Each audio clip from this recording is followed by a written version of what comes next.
सर्वे भवन्तु सुखिनः, सर्वे सन्तु निरामयाः, सर्वे भद्राणि पश्यन्तु, मा कश्चित् दुःखभाग् भवेत्। ओम शांति शांति शांति। दोस्तों, आज हम कुछ विशेष विषय को लेकर आपके बीच हैं। दुनिया के अंदर परिस्थितियाँ, अलग अलग परिस्थितियाँ आती रही हैं। आज भी दुनिया वैश्विक महामारी के दौर से गुजर रही है। ऐसे में प्राकृतिक आपदाओं के साथ साथ जीवन में कई प्रकार के कृत्रिम आपदाएं भी आते हैं, जिसका इंसानों को सामना करना पड़ता है। हम सब लोग भी उन्हीं समस्याओं का सामना कर रहे हैं। इसी बीच जो सबसे प्रमुख समस्या है वह है बच्चों के भविष्य की चिंता। माता पिता को बच्चों के भविष्य की चिंता है और बच्चों को स्वयं भी अपने भविष्य की चिंता सताए जा रही है। तो कैसे माता पिता बच्चों की चिंता करते हैं, इस पर हम सब लोग चर्चा करने वाले हैं। बच्चों के प्रति माता पिता की चिंता का होना भी स्वाभाविक है। हो भी क्यों ना। हम जानते हैं कि दुनिया का कोई भी क्षेत्र हो, वहाँ आपको जाने के लिए कंपटीशन फेस करना पड़ेगा। कॉम्पिटिटिव पीरियड में हम सब लोग जी रहे हैं। प्रतिस्पर्धाओं का दौर चल रहा है। जीवन के किसी भी क्षेत्र में आप सफल होना चाहते हैं तो आपको प्रतिस्पर्धा के दौर से गुजरना पड़ेगा। यानी उस क्षेत्र में या जीवन के विविध क्षेत्रों में आने वाले संकटों का सामना आपको करना पड़ेगा, तभी आप सफल हो सकते हैं। क्योंकि पूरी दुनिया आज प्रतिस्पर्धा के बीच जी रही है और बिना कंपटीशन फेस किए आप जीवन में आगे नहीं बढ़ सकते हैं। ऐसे में माता पिता को बच्चों के भविष्य की चिंता होना भी लाजमी है। लेकिन आपको इन परिस्थितियों के बीच हमेशा पॉजिटिव होना पड़ेगा। पॉजिटिव होने से मतलब है कि जितना आप प्रेम पूर्वक, सम्मान पूर्वक बच्चे के साथ उसके व्यक्तित्व को, उसके व्यवहार को समझने का प्रयास करेंगे, उतना ही प्रेम से समझाने का भी प्रयास उसको करना होगा। अगर आप सप्रेम उसको समझना नहीं चाहते हैं, प्रेम पूर्वक उसको समझाना नहीं चाहते हैं, तो आपके प्रयास विफल हो जाएंगे। होता क्या है, हम क्यों चिंता करते हैं, किस लिए चिंता करते हैं बच्चों की? इसलिए करते हैं कि हम अपने जीवन के सपनों को अपने बच्चों में देखना चाहते हैं। हम अपनी जीवन की कमियों को अपने बच्चों में दूर करना चाहते हैं। हम अपने ज़रूरतों को उसके जीवन में तलाशते हैं और आवश्यकता अनुसार, चूँकि माता पिता का सबसे जो महत्वपूर्ण अंग है वह है उसके बच्चे। इसलिए हम बच्चों को बेहतर करने के लिए, बेहतर कराने के लिए, वह अपने जीवन में सफल कैसे होगा, वह भविष्य में अच्छा कैसे करेगा, वह कहीं फेल तो नहीं हो जाएगा, वह कहीं कम अंक तो नहीं ला रहा है, वह प्रतियोगिता में पास कर पाएगा या नहीं कर पाएगा। इस तरह के सैकड़ों सवालात आपके मन में घूमते रहते हैं। यानी माता पिता के ज़हन में इस तरह के उधेड़ बुंद, इस तरह के नकारात्मक और सकारात्मक विचारों का प्रवाह चलता रहता है। इसलिए माता पिता हमेशा बच्चों के भविष्य की चिंता में लगे रहते हैं, क्योंकि उन्हें पता है कि जीवन में सफल होने के लिए कंपटीशन फेस करना होगा, और अगर बच्चे इस काबिल नहीं हुए, उन्हें कम अंक आ गए, वे बोनाफाइड नहीं बन पाए, वो ऑलराउंडर नहीं बन पाए, तो जीवन में वह कैसे कुछ कर पाएगा। और अगर वह अपने जीवन में असफल हो जाएगा तो हमारा जीवन का क्या होगा, क्योंकि माता पिता के जीवन में बुढ़ापे का सबसे बड़ा सहारा कौन है? उसके बच्चे हैं। तो बच्चों के भविष्य की चिंता माता पिता को सताए जा रही है, लेकिन इन तमाम विपरीत परिस्थितियों के बावजूद भी हमको, यानी माता पिता को, अभिभावक को बच्चे के प्रति हमेशा सकारात्मक सोच रखनी होगी, क्योंकि आपकी जो पॉजिटिव एनर्जी है वह बच्चे को आत्मबल देता है। अगर आप पॉजिटिव नहीं होंगे तो बच्चे की ताकत कम हो जाएगी। आपकी एनर्जी जो है यह एक सूक्ष्म मशीनरी है। आप अगर पॉजिटिव सोचेंगे बच्चे के प्रति तो उसके अंदर एक आत्मविश्वास का भाव जागृत होगा, उसके अंदर एक ताकत पैदा होगी, उसकी शक्ति में वृद्धि होगी। इसलिए हमेशा माता पिता को बच्चों के बारे में, बच्चों के भविष्य के बारे में पॉजिटिव एनर्जी रखनी होगी, पॉजिटिव सोच रखनी होगी, क्योंकि आपकी पॉजिटिविटी ही उसको सफल बनाती है। क्योंकि आत्मा के अंदर एक सूक्ष्म प्रवाह है जो आपके विचारों से उसको जोड़ती है और उसके विचारों से आपको जोड़ती है। ये सूक्ष्म मशीनरी क्या है? आपके नेगेटिविटी का भी उस पर प्रभाव पड़ता है, पॉजिटिविटी पर भी उसका प्रभाव पड़ता है। क्योंकि बच्चे सबसे अधिक किसके नज़दीक रहते हैं? उसके माता पिता के। तो हम जिसके साथ रहते हैं या जो हमारे साथ रहते हैं, उनके विचारों का, उनकी गतिविधियों का, उनके व्यवहारों का, उनके सोच का, तमाम एक्टिविटीज़ का इम्पैक्ट उसकी पर्सनालिटी पर पड़ता है, हम जिसके साथ होते हैं। तो बच्चे किसके साथ अधिक समय रहते हैं? अपने माता पिता के साथ, अपने परिवार के सदस्यों के साथ, अपने स्वजनों के साथ। तो ऐसे लोगों को यह ध्यान रखना है कि हम में उसके प्रति हमेशा पॉजिटिव एनर्जी का फ्लो हो, ताकि बच्चे में सकारात्मक ऊर्जा का विकास हो। आप और हम कई बार खुद समझने लगते हैं कि हम ऐसे इसका निर्माण करेंगे। हम और आप उसके निर्माता नहीं हैं। यह भ्रम है, यह अति आत्मविश्वास है जो इंसान को धोखा देती है।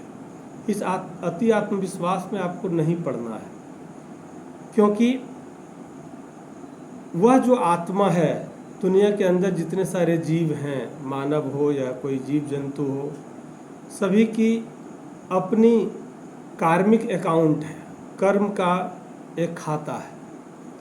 उसने पूर्व जन्मों में क्या किया, उसने लोगों को मदद किया है, उसने समय का सदुपयोग किया है, उसने जीवन में अच्छा किया है, लोगों को सताया है।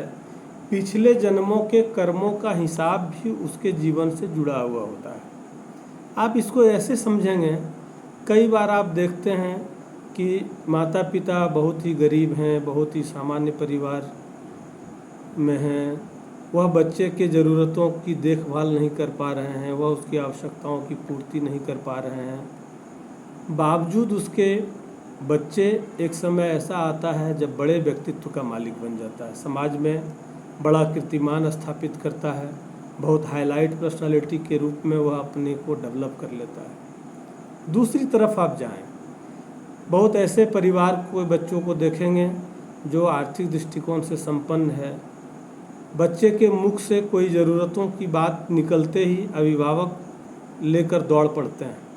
जो भी ज़रूरतें उनके बच्चे को हुई, जैसे बच्चे के मुंह से निकला अभिभावक लेकर के पहुंच जाते हैं। यानी तमाम सुख सुविधाओं की व्यवस्था करने के बावजूद भी, सारी ज़रूरतों को पूरा करने के बावजूद भी बहुत ऐसे उदाहरण मिलेंगे जिनके बच्चे कुछ अच्छा नहीं कर पाते हैं। इसका क्या वजह रहा होगा? इसका क्या कारण रहा होगा?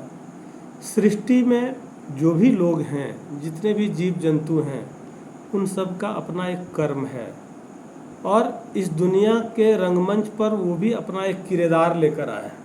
उनको अपने किरदार को अदा करना है इस दुनिया में।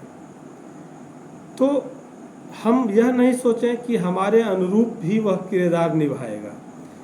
बहुत पहले विलियम शेक्सपियर ने कहा था कि all the worlds of a stage and all man and women are merely players. पूरी जो दुनिया है जिसमें हम और आप हैं, यह पूरी दुनिया एक रंगमंच है और हमारे बच्चे या जितने सारे जीव जंतु इस सृष्टि पर आ रहे हैं, उस रंगमंच पर वो 7 रोल प्ले करते हैं। यानी पुरुष और महिला के रूप में all man and women are merely players. यह सभी अदाकार और अदाकारा हैं जो अपनी अपनी भूमिकाएं लेकर के इस सृष्टि में आए हैं। इसलिए यह ज़रूरी नहीं है कि आपके अनुरूप बच्चे तैयार होंगे।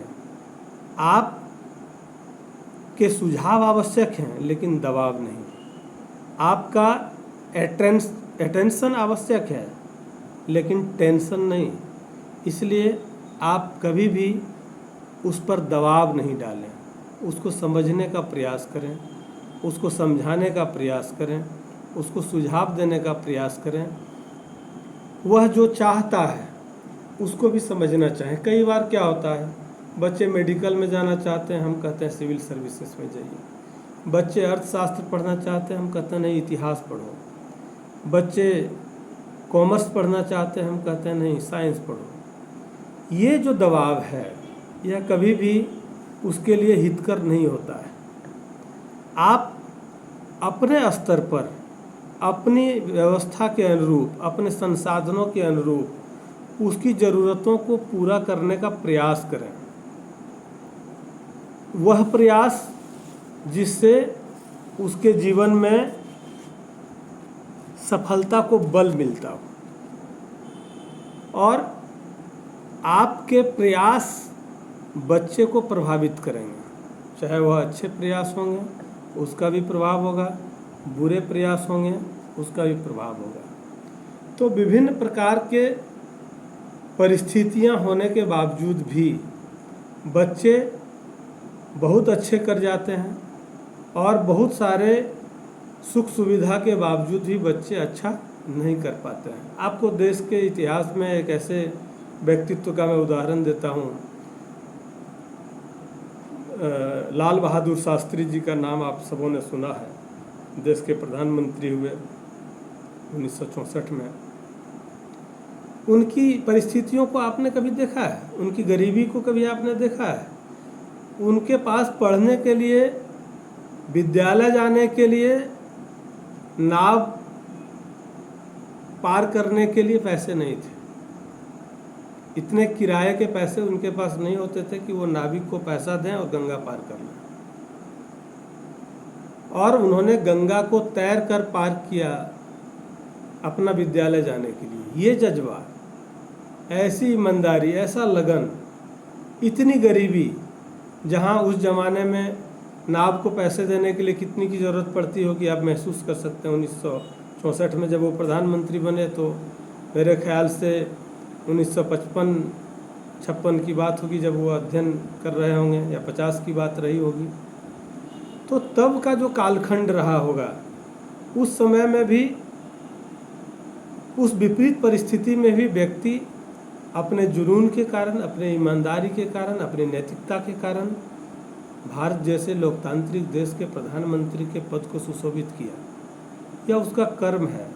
आप अच्छे कर्मों के लिए उसको प्रेरित करें, आप उसमें ईमानदारी के गुण को विकसित करें, उसमें नैतिक शिक्षा पर ध्यान दें, वह झूठ नहीं बोलता हो, छल प्रपंच जैसे कुप्रवृत्तियों और कुविचारों से वह प्रभावित नहीं हो रहा हो, ऐसी कंपनियों में वह नहीं जा रहा हो जहां उसके व्यक्तित्व प्रभावित हो रहे हों, क्योंकि कहते हैं man is knowledge by the company, व्यक्ति की पहचान उसकी संगति से होती है। तो हम ऐसे संगति में अपने बच्चों को रखने का प्रयास करें, ऐसे वातावरण में रखने का प्रयास करें जहां उसके अंदर जीवन के लिए मौलिक गुणों का विकास होता हो। वह मौलिक गुण क्या है? वह है उसके अंदर ईमानदारी का विकास हो, उसके अंदर नैतिक बल का विकास हो, उसके अंदर आत्मसंबल का विकास हो, आत्मशक्ति बढ़े, आत्मसंबल बढ़े, आत्मा की शक्ति के आधार पर वह अपने व्यक्तित्व को स्थापित कर सके, झूठ बोलने की आदत से दूर हो सके। कई बार हम उसके बाह्य स्वरूप का आकलन करते हैं, बच्चों के बाह्य स्वरूप का आकलन करके आप उसको नहीं समझ सकते हैं। कभी भी आप उसके बाह्य स्वरूप के आधार पर अति आत्मविश्वास में न जाएं। वह हमेशा, मैंने कहा कि आत्मविश्वास होना चाहिए, लेकिन अति आत्मविश्वास अच्छी बात नहीं है। अति आत्मविश्वास जो है वह हमेशा इंसान को धोखा देती है। इसलिए बच्चों की स्वयं की चिंता तो है ही, उसको अपने भविष्य की चिंता है, लेकिन उससे अधिक उसके माता पिता को चिंता है कि अगर उसके बच्चे उनकी अपेक्षाओं के अनुरूप, उनकी आशाओं के अनुरूप, उसके उम्मीदों के अनुरूप अगर तैयार नहीं होते हैं तो माता पिता बहुत दुखी होते हैं। तो आप भविष्य में दुखी नहीं हों, इसके लिए आपको यह समझना है कि हम उसके अंदर अच्छे विचारों को कैसे प्रवाहित करें, अच्छे विचारों को कैसे जागृत करें। बाकी चीज़ें आपके हाथ में नहीं है, आपके अधिकार क्षेत्र में नहीं है। बाकी चीज़ें ऊपर वाले के अधीन है। उसको कहाँ जाना है, क्या करना है, जीवन में कितनी ऊंचाई तय करनी है, ऐसे जो चीज़ें हैं वह आपके अधीन नहीं है। उसको अच्छे कर्मों के लिए प्रेरित करें, यह आपके अधीन है। उसके अंदर अच्छे विचारों को प्रवाहित करें, यह आपके अधीन है। आप बच्चों के प्रति हमेशा पॉजिटिव एनर्जी, पॉजिटिव थिंकिंग, सकारात्मक सोच, सकारात्मक एनर्जी रखेंगे, ये आपके अधीन है। आप जैसे ही नकारात्मकता के शिकार होते हैं अपने बच्चे के प्रति, वह आपके लिए हानिकारक होता है। इसलिए आप कभी भी यह नहीं समझें कि हम उसका निर्माता हैं, हम उसका निर्माण करेंगे। हर इंसान में अपनी एक प्रतिभा होती है, एक विशेष गुण होता है, एक विशेष क्षमता होती है। उन क्षमताओं का विकास होने दें, उन क्षमताओं के विकास में आप उसकी मदद करें। बच्चों को उसकी इच्छा और उसकी आत्मा के आवाज़ के अनुरूप चलने दें। बच्चे चाहते हैं कुछ करना, तो आप उसको समझने का प्रयास करें कि ये क्या करना चाहते हैं और क्यों करना चाहते हैं, यह काम इसके लिए कैसा रहेगा, अच्छा रहेगा, नहीं रहेगा। अगर लगता है आपको कि यह अच्छा नहीं होगा तो आप सुझाव दें, समझाने का प्रयास करें, उसकी ज़रूरतों को, उसकी चाहतों को, उसकी इच्छाओं को समझने का प्रयास करें और जो सही है उसको समझाने का प्रयास करें। यह आवश्यक है कि जब आप उसको समझाएंगे, समझने का प्रयास करेंगे, तो निश्चित रूप से उसको एक अच्छी दिशा दे पाने में आप सफल होंगे। और वही बच्चे आपकी सारे सपनों को साकार करेंगे, आपके अरमानों को पंख देंगे, आपके उम्मीदों को साकार करेंगे। इसलिए हम हमेशा पूरी ईमानदारी और निष्ठा के साथ अपने कर्मों पर, अपने विचारों पर, अपने कार्यों पर ध्यान दें और बच्चों को सही मार्ग देने के लिए प्रेरित करें। बच्चे जैसे जैसे परिपक्व होंगे, स्वाभाविक है वह अपने बारे में, अपने परिवार के बारे में, समाज के बारे में और यहाँ तक राष्ट्र के बारे में अच्छी सोच रखेंगे, अच्छे विचारों का विकास होगा। आप आज अच्छे वातावरण उसको मुहैया कराएंगे तो आने वाले दिनों में परिवार और समाज के लिए वह अच्छे वातावरण का निर्माण कर सकेगा। ऐसे विचारों को बल देने के साथ साथ आप जीवन में बच्चों के प्रति विशेष ध्यान दें और उसकी गतिविधियों पर विशेष ध्यान रखें। अगर आपको हमारा वीडियो अच्छा लगे तो निश्चित रूप से आप लाइक करेंगे, शेयर करेंगे। पुनः मैं बच्चों की चिंता और उसकी मनःस्थिति पर अपना विचार रखूँगा। बहुत बहुत धन्यवाद।